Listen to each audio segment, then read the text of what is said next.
Good morning students. आज हम हिंदी में गद्य खंड में प्रथम पाठ है राष्ट्र का स्वरूप, उसके विषय में अध्ययन करके कि राष्ट्र का स्वरूप में लेखक ने क्या लिखा। इसके लेखक हैं वासुदेव शरण। राष्ट्र का स्वरूप पाठ का अध्ययन करने के पहले हम वासुदेव शरण अग्रवाल जी के विषय जानेंगे। वासुदेव का जन्म सन 1940 हुआ था।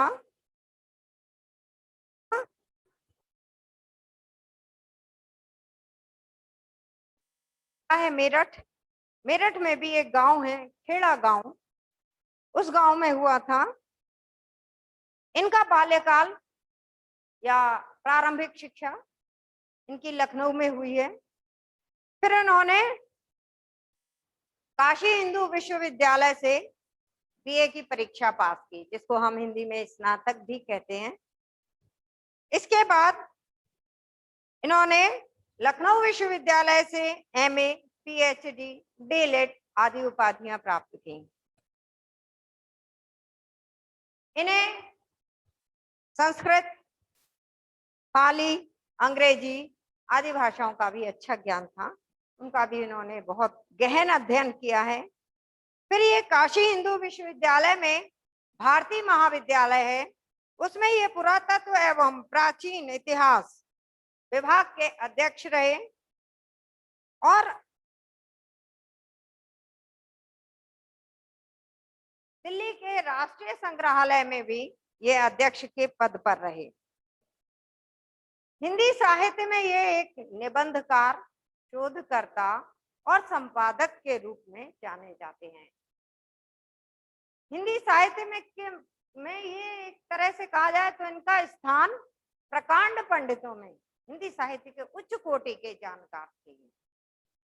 इन्होंने निबंध संग्रह लिखे, निबंधकार के रूप में इनकी पहचान है। इन्होंने निबंध संग्रह लिखे जिसमें है पृथ्वी पुत्र, कल्पलता, कला और संस्कृति, कल्प वृक्ष, भारत की एकता, माता भूमि और वाकधारा। इन्होंने ये जो निबंध लिखा है, निबंध संग्रह है इनका पृथ्वी पुत्र।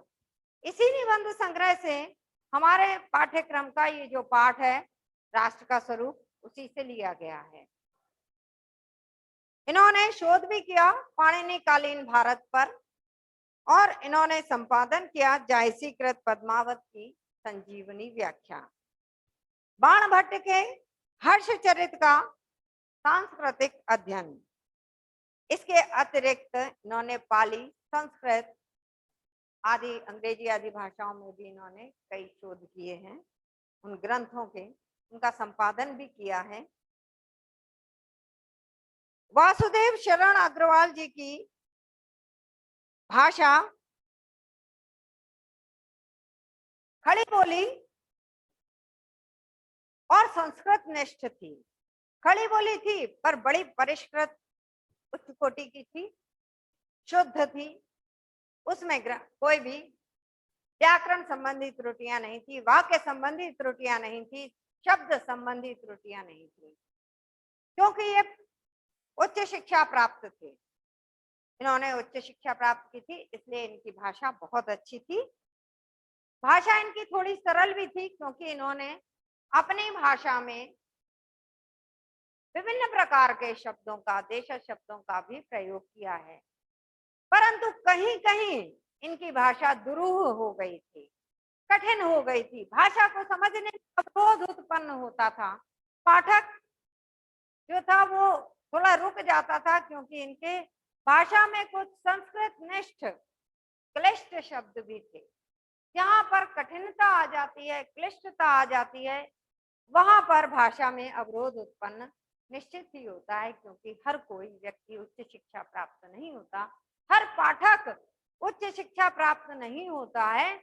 और जब वो पढ़ता है तो कठिन भाषा के जहाँ शब्द आते हैं, भाषा के कठिन शब्द, संस्कृत निष्ठ शब्द जहाँ आ जाते हैं, संस्कृत भाषा से जैसे कि तैसे शब्द जब हम तत्सम शब्दों का प्रयोग हिंदी भाषा में करते हैं तो जो उनका अर्थ नहीं जानते हैं उनको पढ़ने में थोड़ी सी रुकावट जरूर आती है। यही इनकी भाषा में भी था और इन्होंने अपनी भाषा में विदेशी भाषाओं का कम प्रयोग किया, विदेशी भाषा के शब्दों का बहुत कम प्रयोग किया, इंग्लिश का बहुत कम किया है। इन्होंने मुहावरे लोगों का भी प्रयोग अधिक नहीं किया है, रेयर है कहीं किया हो, वैसे उन्होंने नहीं किया है। इनकी भाषा कठिन जरूर थी, शब्द क्लिष्ट थे, परंतु भाषा के प्रवाह में कमी नहीं आती थी। और हिंदी साहित्य में देखा जाए अगर, तो इनका स्थान जो है वो पांडित्य पूर्ण स्थिति में, मतलब इनका स्थान, इन्हें बहुत बड़ा हिंदी साहित्य का पंडित विद्वान माना जाता है और ये निबंधकार के रूप में सबसे अधिक प्रसिद्ध हैं। पुरातत्व एवं अनुसंधान के क्षेत्र में और इतिहास के ज्ञाता के रूप में भी ये जाने जाते हैं। तो वासुदेव शरण अग्रवाल जी का हमने परिचय प्राप्त किया और इनकी मृत्यु जो है वो सन 1967 में हुई थी। इनका हिंदी साहित्य में बहुत महत्वपूर्ण स्थान है। इन्होंने ये जो पृथ्वी पुत्र निबंध संग्रह में राष्ट्र का स्वरूप पाठ का अध्ययन करेंगे, उसके विषय में जानेंगे कि पाठ में कवि क्या कहना चाहता है, हमें क्या बताना चाहता है। वासुदेव शरण अग्रवाल जी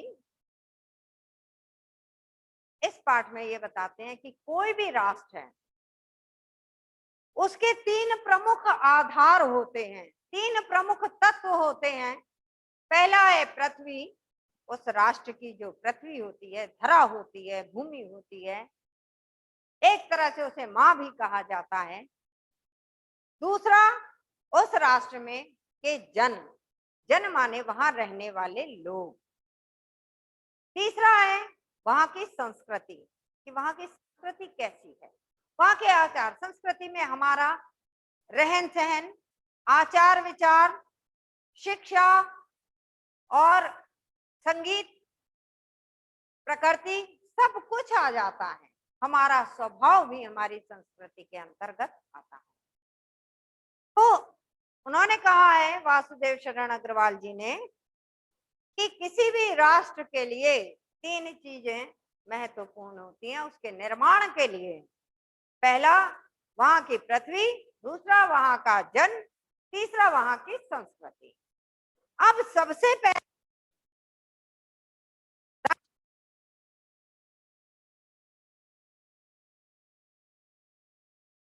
पर उस राष्ट्र के लोग रहते हैं,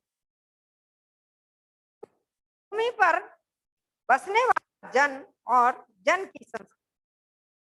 ठीक है, तो सबसे पहले हम भूमि के बारे में अध्ययन करेंगे जो कि अग्रवाल जी ने लिखा है। भूमि का निर्माण देवों ने किया है, वह अनंत काल उसके भौतिक रूप, सौंदर्य और समृद्धि के प्रति सचेत होना हमारा आवश्यक कर्तव्य है। अब देखिए, इसको समझिए। उन्होंने कहा है भूमि का निर्माण किसी मनुष्य के द्वारा नहीं किया गया, ये प्रकृति के द्वारा किया गया है। अब प्रकृति को चलाने वाले जो हैं वो हमारी ऐसी मान्यता है, मनुष्यों की, मानव जाति की ये मान्यता है कि प्रकृति को देव चलाते हैं, देवता चलाते हैं जो अजर अमर हैं। तो पृथ्वी का निर्माण देवों द्वारा किया गया है, देवताओं द्वारा ये निर्माण किया गया और ये बहुत पहले से है, अनंत काल। इसका कुछ पता नहीं है कि ये कब से है पृथ्वी, इसके कोई प्रमाण नहीं मिलते कि पृथ्वी कब से है।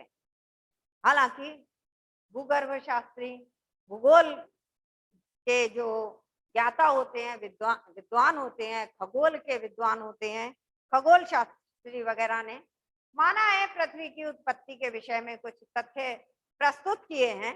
परंतु जब हम देखते हैं, हम साहित्य वाले देखते हैं, हम भाषा वाले लोग देखते हैं, या हम मानवतावादी लोग जब मानते हैं तो हम ये मानते हैं कि पृथ्वी के विषय में पता नहीं है कि पृथ्वी कब से है, कब इसकी उत्पत्ति हुई थी। तो इसलिए हम ये मान लेते हैं कि देवताओं के द्वारा पृथ्वी का निर्माण हुआ था। इसके भौतिक स्वरूप, सौंदर्य और समृद्धि।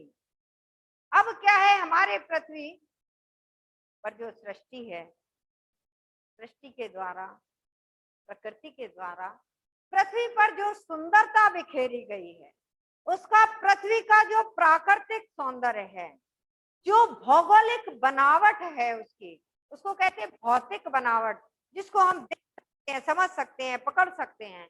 यानी पहाड़, नदियां, झरने, पठार और पहाड़ियां, ये सारी जितनी स्कूल में पढ़ा होगा, तो जितनी ये जो फिजिकल चीजें हैं, भौतिक स्वरूप है पृथ्वी का,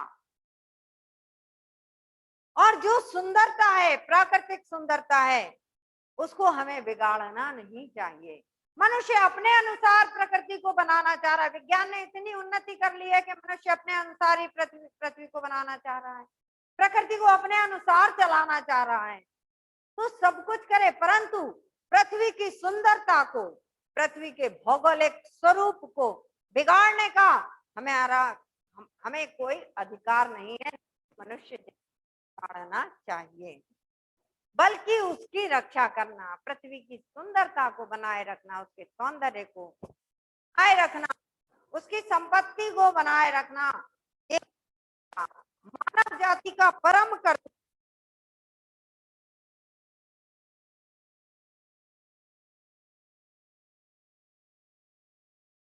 अब लेखक इसमें कह रहे हैं कि हम चूंकि जिस राष्ट्र में रहते हैं, जिस राष्ट्र में जो भी लोग रहते हैं, उन सबके लिए उन्होंने ये बात कही है कि मनुष्य जिस राष्ट्र में रहता है, उस राष्ट्र की पृथ्वी पर ही उसका जन्म होता है। तो पृथ्वी उसकी एक तरह से माता है।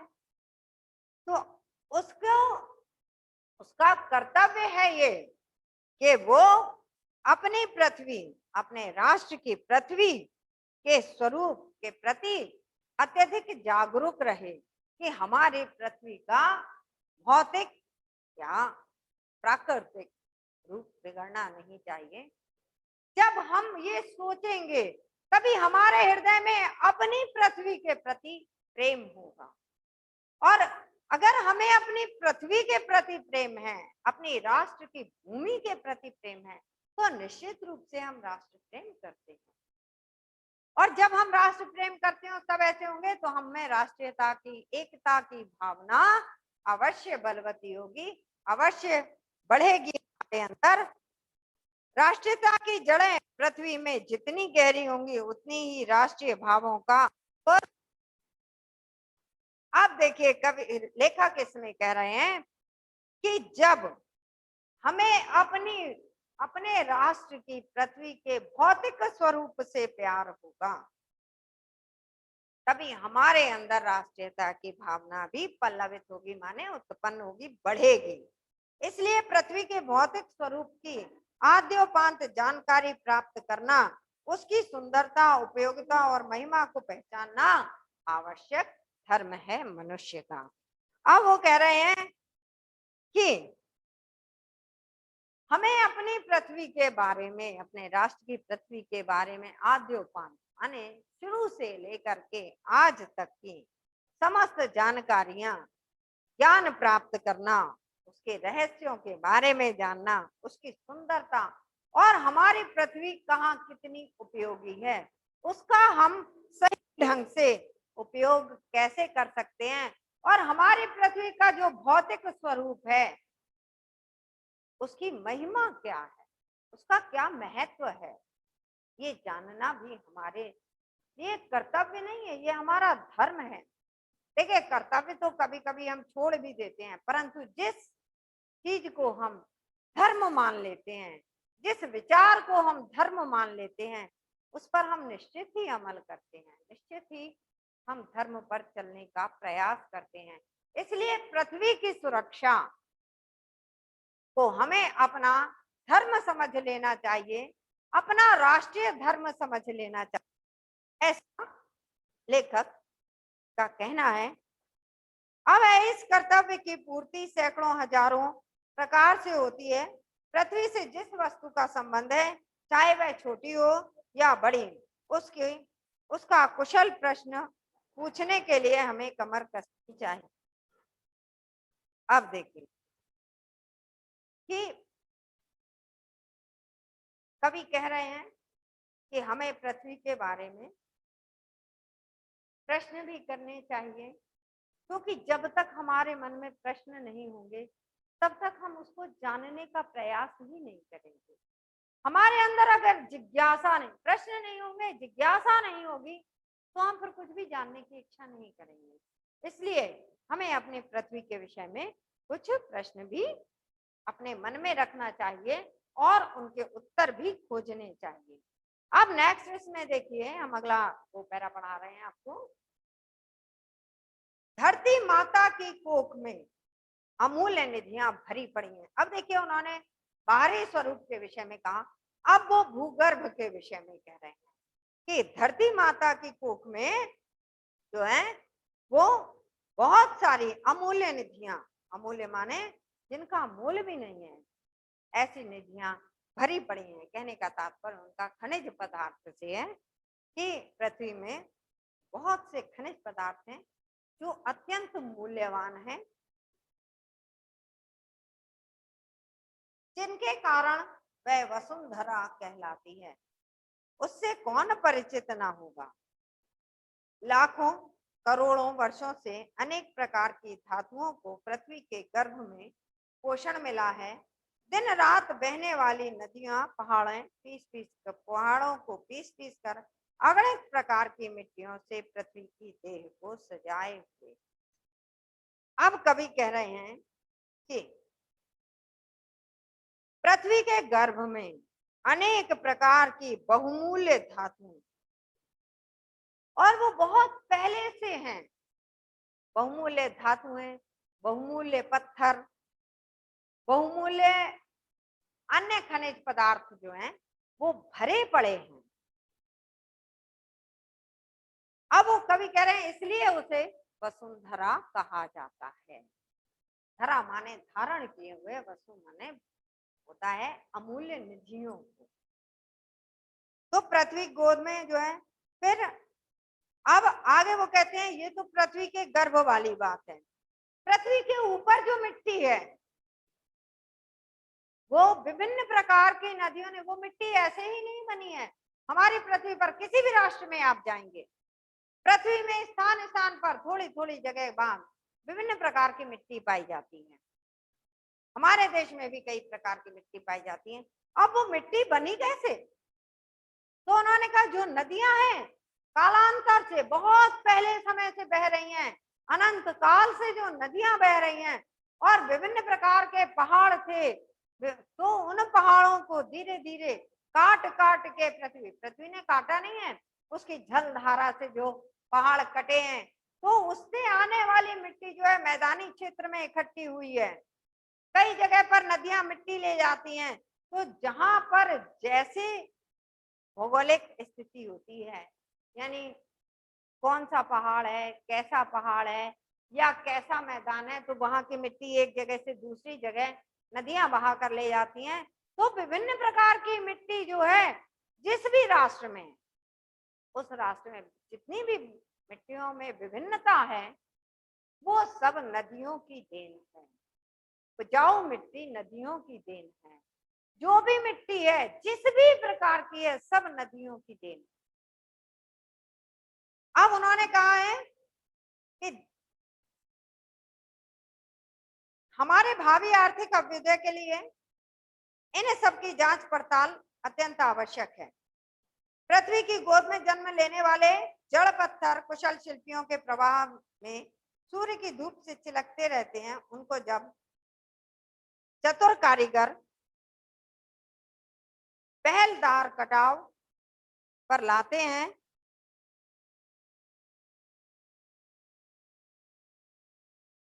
तो वो नई शोभा और सुंदरता प्राप्त करते हैं। कहने का तात्पर्य उनका ये है, लेखक का,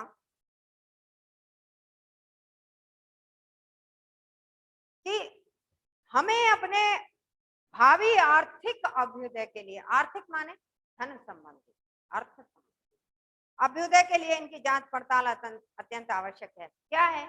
हमें हर देश के लिए, हर देश की रीढ़ की हड्डी होती है उसकी आर्थिक क्षमता, आर्थिक व्यवस्था, उसकी आर्थिक स्थिति। तो आर्थिक स्थिति जब तक मजबूत नहीं होगी किसी राष्ट्र की, तब तक वो कैसे उन्नति कर पाएगा। आर्थिक स्थिति का मजबूत होना बहुत जरूरी है। तो इसलिए लेखक कहते हैं कि हमें अपनी आर्थिक स्थिति, हमें अपनी या अन्य किसी राष्ट्र की आर्थिक स्थिति को मजबूत बनाने के लिए, निरंतर उन्नति के लिए, हमें जो पृथ्वी में, पृथ्वी के गर्भ में अमूल्य निधियां भरी पड़ी हैं, उनको जानना, उनको पहचानना, उनको, उनका उपयोग करना जरूर सीखना चाहिए। उसके लिए ये आवश्यक है। जब तक हम उनका उपयोग नहीं करेंगे तब तक हमारी आर्थिक स्थिति ठीक नहीं होगी।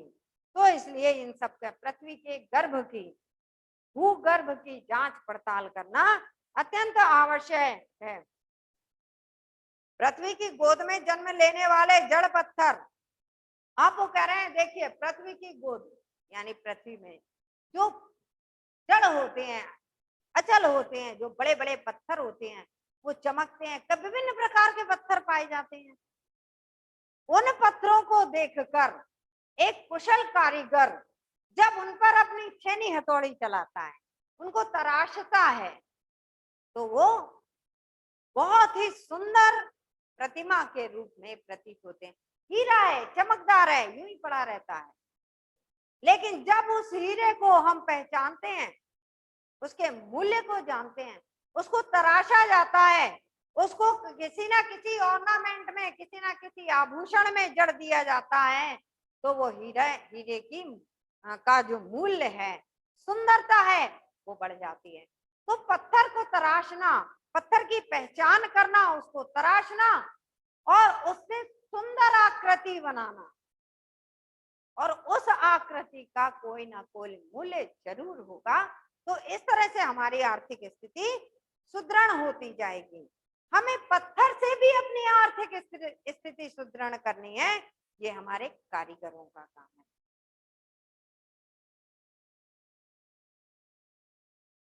देश के नर नारियों के रूप मंडन और सौंदर्य प्रसाधन में इन छोटे पत्थरों का भी सदा कितना भाग रहा है। अतएव हमें उनका ज्ञान होना भी आवश्यक है। अब लेखक कह रहे हैं बहुत सी चीजें, पत्थर हैं, पत्थर ऑर्नामेंट्स में जाते हैं हमारे, वो सुंदरता, मानव सुंदरता बढ़ाने में भी सहायक होते हैं। तो हमें हर प्रकार के पत्थर का, हमें मतलब उस राष्ट्र में रहने वाले लोगों को पत्थरों का भी ज्ञान होना आवश्यक है। पृथ्वी और आकाश के अंतराल में जो कुछ सामग्री भरी है, पृथ्वी के चारों ओर फैले हुए गंभीर सागर में जो जलचर एवं रत्नों की राशियां हैं, उन सबके प्रति चेतना और स्वागत के लिए, स्वागत के नए भाव राष्ट्र में फैलाने चाहिए।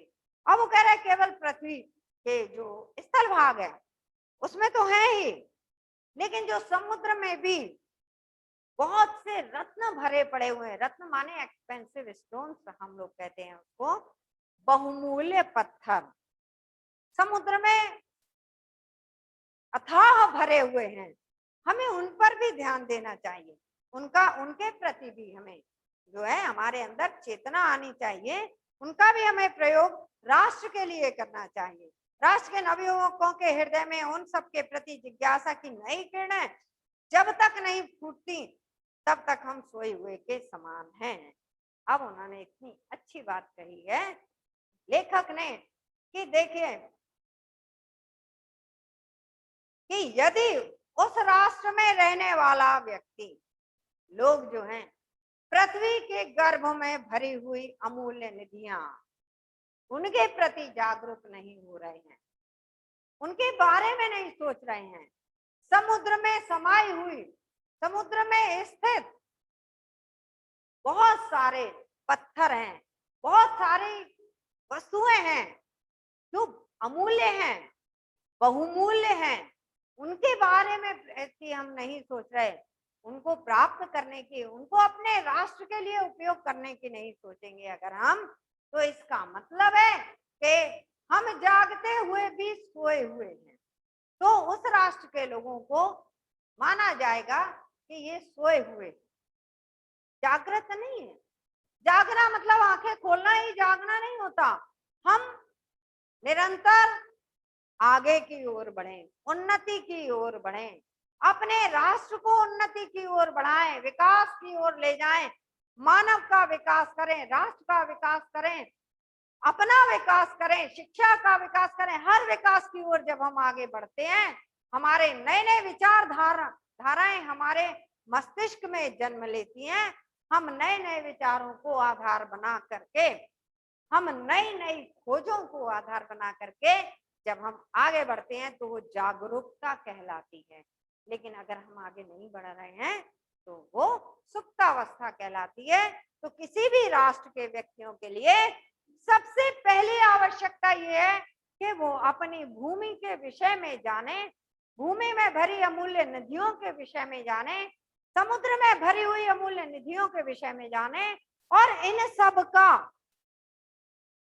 प्रयोग करके, इन सब का उपयोग करके वो अपने राष्ट्र की आर्थिक स्थिति को सुदृढ़ बनाएं। क्योंकि आर्थिक स्थिति किसी भी राष्ट्र की रीढ़ की हड्डी होती है।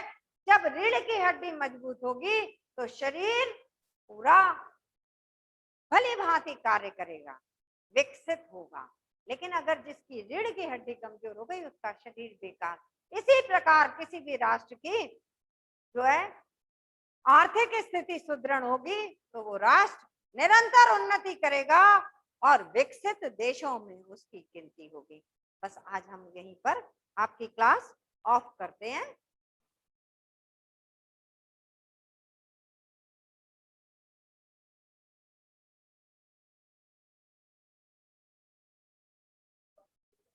ऑफ कर दो।